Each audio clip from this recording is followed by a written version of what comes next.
Bom, nós estamos prestes a comemorar o nascimento do nosso irmão, mestre Jesus. Porém, quando festejamos um nascimento, festejamos também a maternidade de uma mulher. E nós temos Maria, então, nesse momento, representando as mães, não só as que geraram seus filhos, mas as que também receberam seus filhos por outras vias, para também amá-los, cuidá-los e dar-lhes um norte, um caminho, um apoio, devolvendo ao mundo o que o mundo lhes deu. Mãe de fé.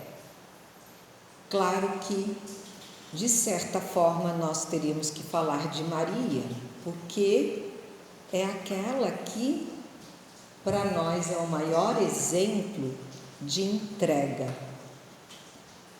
Mas a gente percebe que muitos veem Maria ou pensam em Maria um pouco com aquela visão católica, né? Da santa, da bondosa, que está lá no alto, acima de tudo e acima de todas, que parece às vezes até que possuía uma couraça de aço que não permitia que ela sofresse como qualquer uma de nós, digamos assim.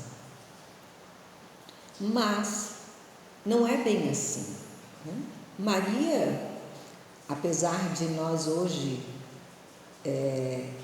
sabermos que ela foi preparada, né? Foi um espírito preparado para tudo que ocorreu, mas ao mesmo tempo ela não deixou de ser um espírito reencarnado com os mesmos direitos de livre-arbítrio. Então, mediante a sua situação, ela poderia ter dito não. Ou poderia ter aceito, mas, digamos, ter complicado um pouco a vida de Jesus. Já pensaram se ela fosse daquelas mães muito ciumenta, que quisesse o filho só para ela? Ia ser um grande problema para ele e para ela, porque ele se deu para o mundo e ela teve que sustentar essa visão, que para nós até hoje às vezes se torna difícil nós vermos os filhos crescerem e assumirem a sua caminhada. Então, eu gostaria só de lembrar de alguns aspectos da vida natural, humana, maternal de Maria. Ao mesmo tempo, comparar essa mãe e a sua fé.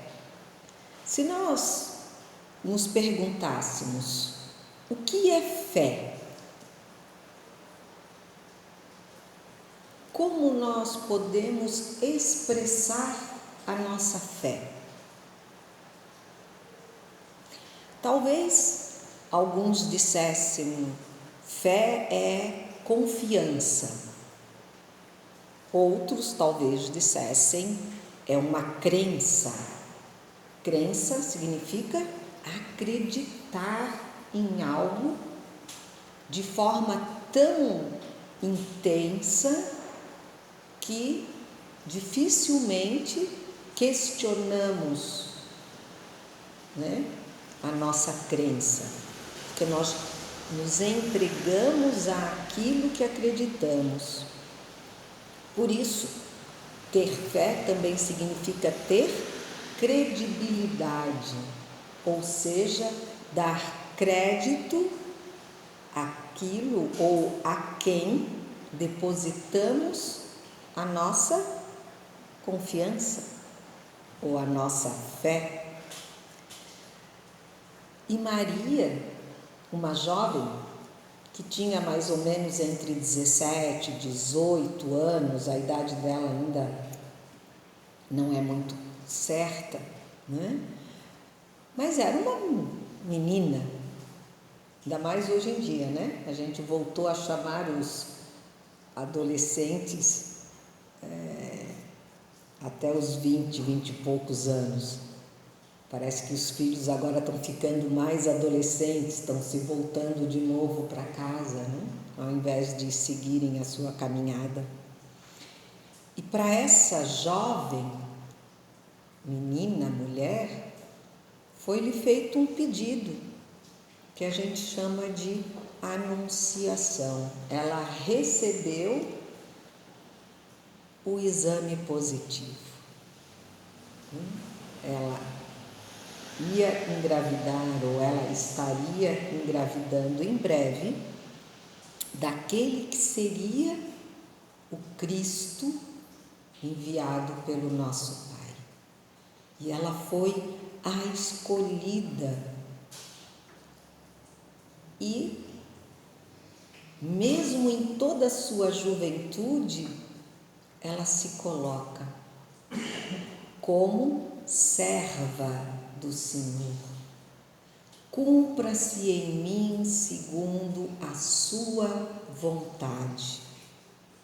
E nesse momento eu penso, a gente não precisa pensar só como mãe, mas como seres, irmãos de Maria.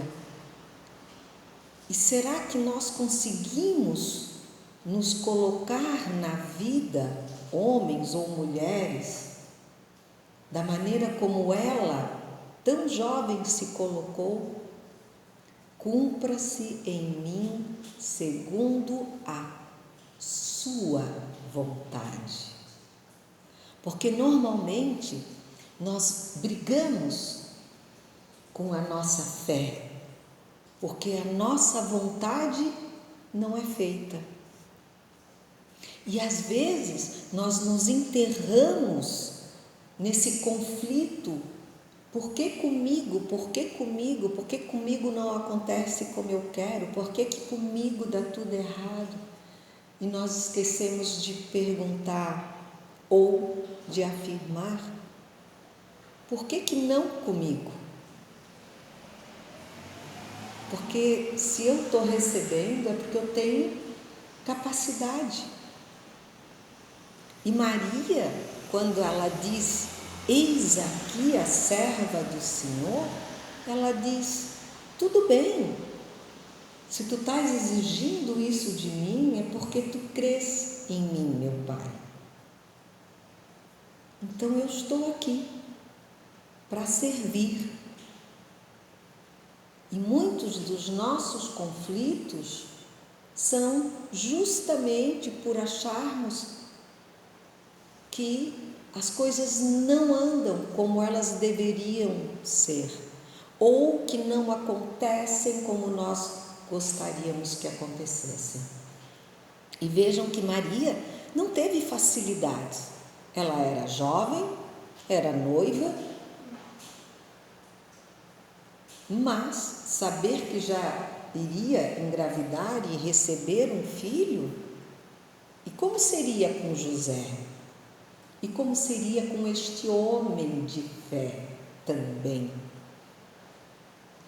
Porque José foi um exemplo de confiança, apesar de ter tido seus conflitos naturais, como um homem simples que era, mas ao mesmo tempo Nós não temos nenhuma passagem que diga que José atrapalhou a vida de seu filho ou que o rejeitou.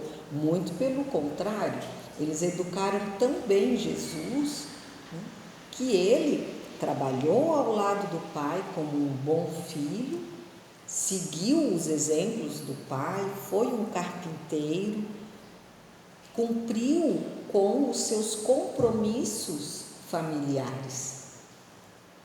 E a nossa menina, então, depois de ter sido anunciada, ela se casa e continua nessa entrega que se chama fé, nessa aceitação e nessa decisão de que Deus está comigo e que tudo posso naquele que me fortalece. Porque só quem consegue ter Deus como significado da sua fé, Deus como Pai, como criação, como inteligência, como amor supremo, se entrega a um trabalho tão árduo, tão complexo como o de ser a mãe de um Cristo. E não pouco, para conceber o seu filho, Maria e José saem à procura de um lugar para que ele pudesse nascer em segurança e entregues novamente a essa fé.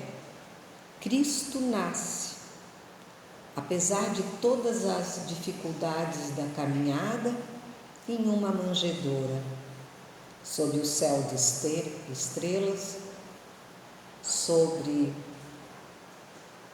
o amparo divino e de todos, irmãos e criaturas do Pai. Depois, Maria continua, como José, enfrentando as dificuldades de uma mãe, de um pai. Porque Jesus era uma criança, um gêniozinho que dava problemas, porque nem sempre queria obedecer a seus pais, não via essa necessidade. E assim, aos 12 anos de idade, quando ele é levado à festa de Páscoa, na volta, depois de todos os festejos, Maria e José retornam com a caravana, achando que seu menino estava ali, brincando com as outras crianças. Eu até, quando eu penso nessa situação, eu acho muito engraçado, porque eu me lembro de um acontecimento na minha família que foi da mesma maneira. Nós estávamos em 2 carros, fomos a um lugar com as sobrinhas, tudo pequenas, e na volta, um achou que uma das minhas sobrinhas estava no carro do outro. E fomos tocando, até que de repente alguém resolveu perguntar um carro para o outro. Nós meio que emparelhamos os carros e fulana está aí? Não, não está aí. Não, não está. E tivemos que voltar ao local para resgatar a pequena serelepe. Então, vejam que é uma coisa rotineira na vida de quem tem criança, né? E Jesus fez a mesma arte. Ao invés de seguir com os pais, ele se entreteve com os mestres do templo. E lá ele ficou durante 3 dias, entretido, conversando. E Maria e José, é claro que, quando perceberam que ele não estava, voltaram ao templo atrás dele até que o encontraram. E como todo bom pai, toda boa mãe, né? já deram-lhe uma bronquinha, né? Meu filho, por que tu fizeste isso conosco? E ele então, claro, dentro de suas palavras, né, normais para a idade e por toda a sua inteligência, ele diz, os pais perguntaram, né, filho, por que agistes assim conosco? Olha, teu pai e eu estávamos angustiados à tua procura. Nada de diferente para nenhum pai e nenhuma mãe, né? E ele respondeu, por que me procuráveis? Não sabeis que eu devo estar naquilo que é de meu pai? Eles, porém, não compreenderam a palavra que ele lhes falou. Jesus desceu, então, com seus pais para Nazaré e era obediente a eles. Sua mãe guardava todas essas coisas no coração e Jesus ia crescendo em sabedoria, tamanho e graça diante de Deus e dos homens. Essa é a passagem de Lucas 2, 41 e 51, né? Que é quando Jesus, aos 12 anos, digamos assim, se perde dos pais. Então, vejam que assim, Maria, José, a gente está falando hoje mais da mãe em função do nascimento, mas percebam que eles tiveram as mesmas aflições que nós temos para com os nossos filhos ou aqueles a quem somos responsáveis. Porém, o que diferenciava Maria de nós?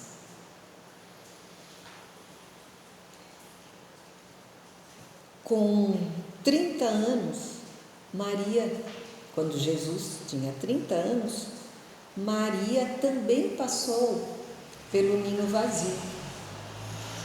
E olha que o dela foi realmente muito esvaziado. Por quê?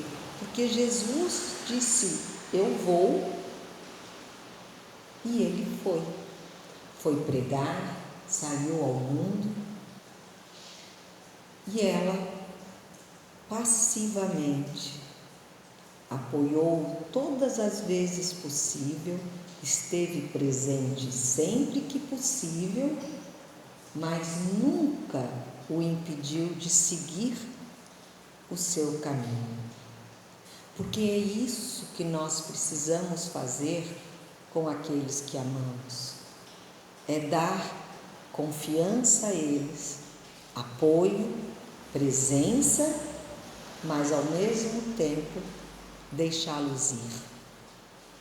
Porque cada um de nós é, na verdade, responsável pela sua trajetória.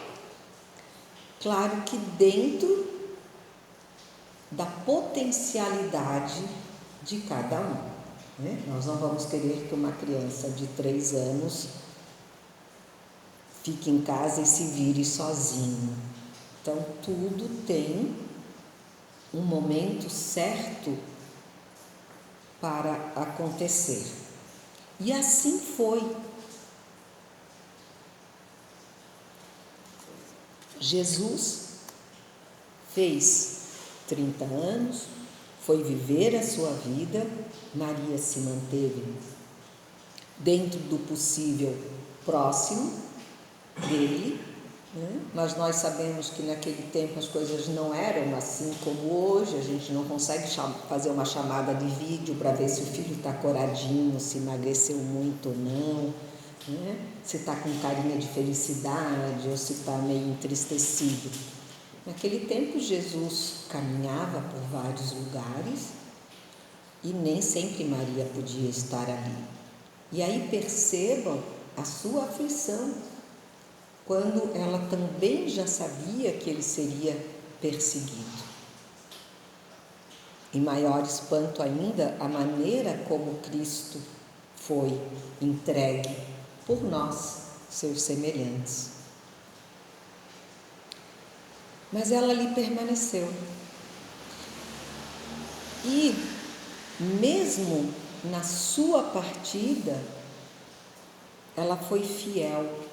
o tempo todo ao seu filho. Ela orou, ela chorou, porque nós precisamos entender que as nossas fraquezas, no sentido da dor, não significam menos poder de aceitação. O sofrimento nosso pela dor do outro se chama compaixão, ou seja, nós entendemos, percebemos, sentimos pela dor do outro. E isso é natural ao ser humano. Por quê? Porque nós estamos e precisamos ainda aprender com essa dor. A partir do momento que nós vamos nos integrando, entregando a fé, essa fé que Maria teve de entrega, de certeza de que possuímos um Pai, um Criador, que nos dá e nos deu desde o nosso nascimento primeiro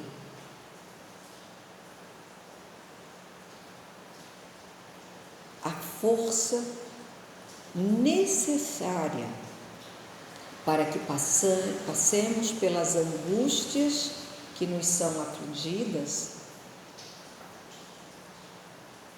A dor vai existir, mas o sofrimento vai sempre diminuir. Porque a dor a gente consegue contornar, o sofrimento a gente amplia ou não.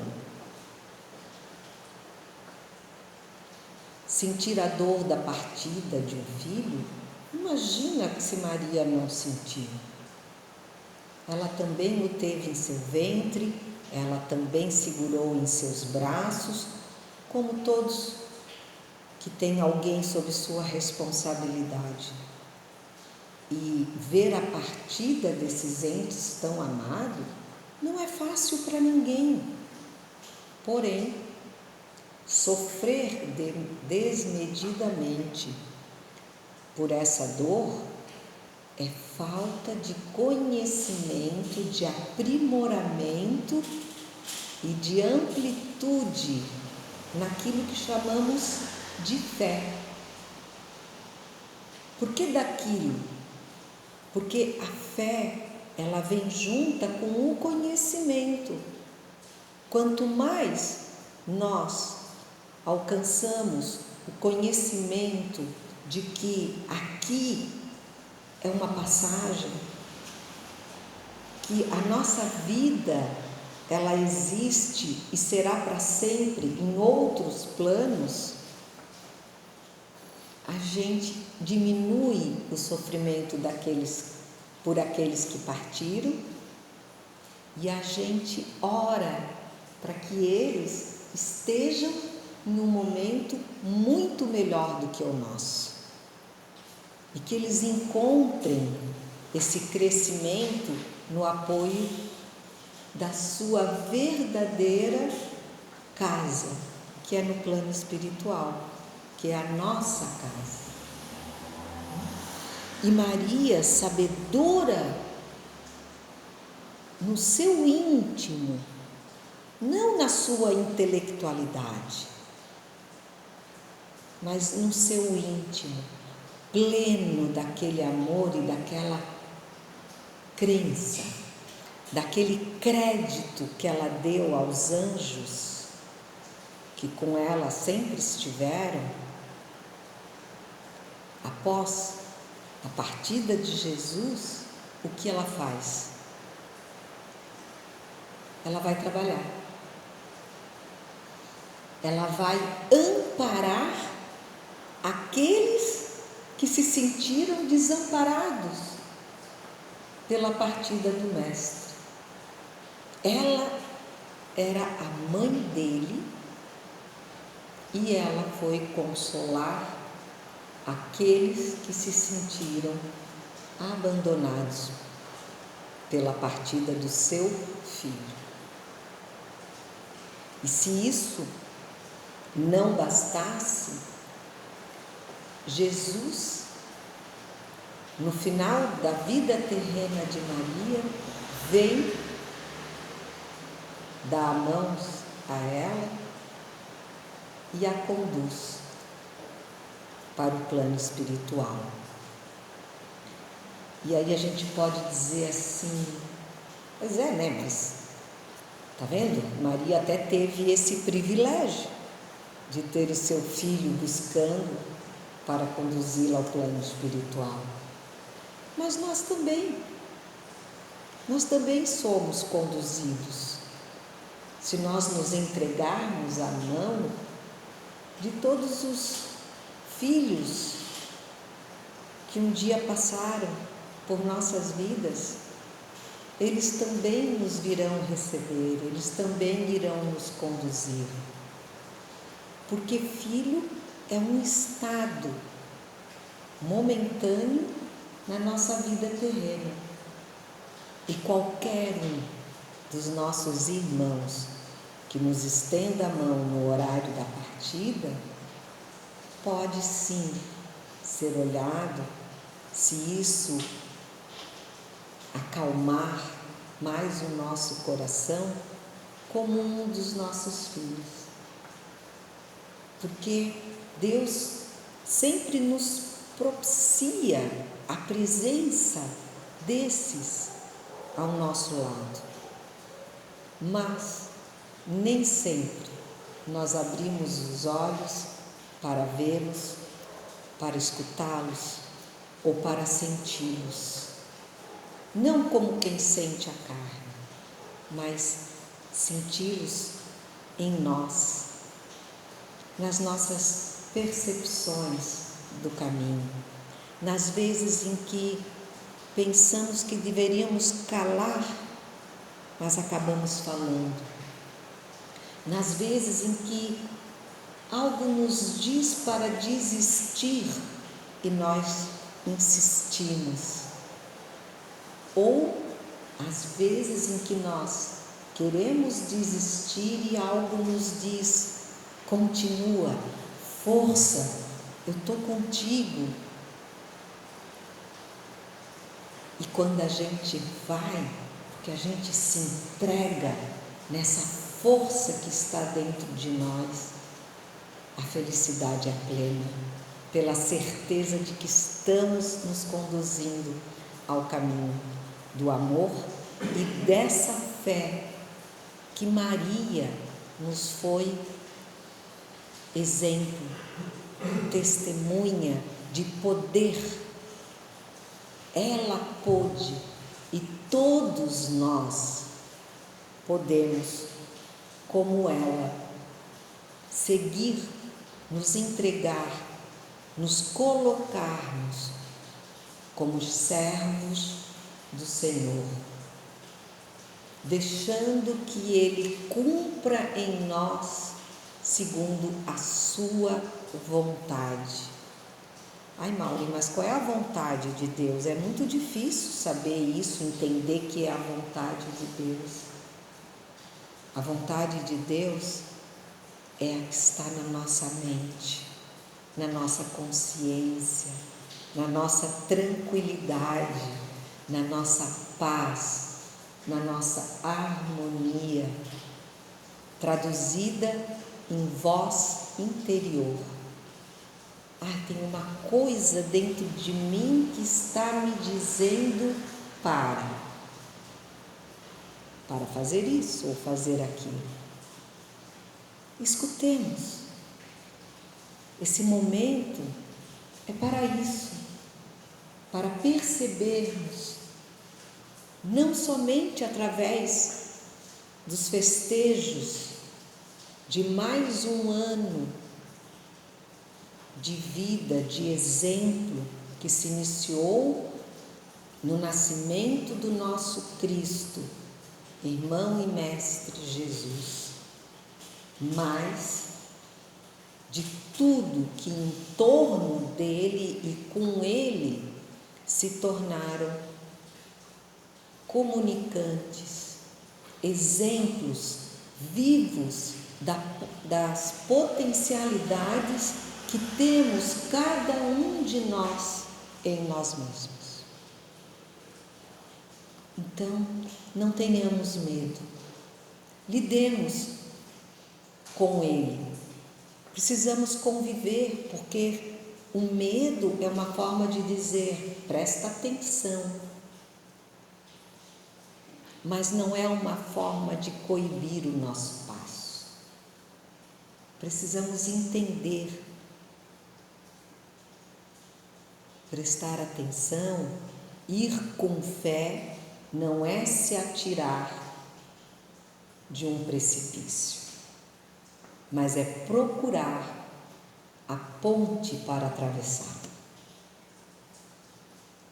Nós temos que interpretar aquilo que está muito mais dentro de nós do que nos livros, do que nas palestras que ouvimos, nos conselhos que recebemos. Tudo é válido, né? Tudo nos ajuda. Não estou querendo dizer aqui que não é para ninguém mais estudar, muito pelo contrário, quanto mais a gente lê, a gente aprende, a gente se fortalece no conhecimento, mais fácil ficará traduzir o que está escrito e sendo dito em nosso interior.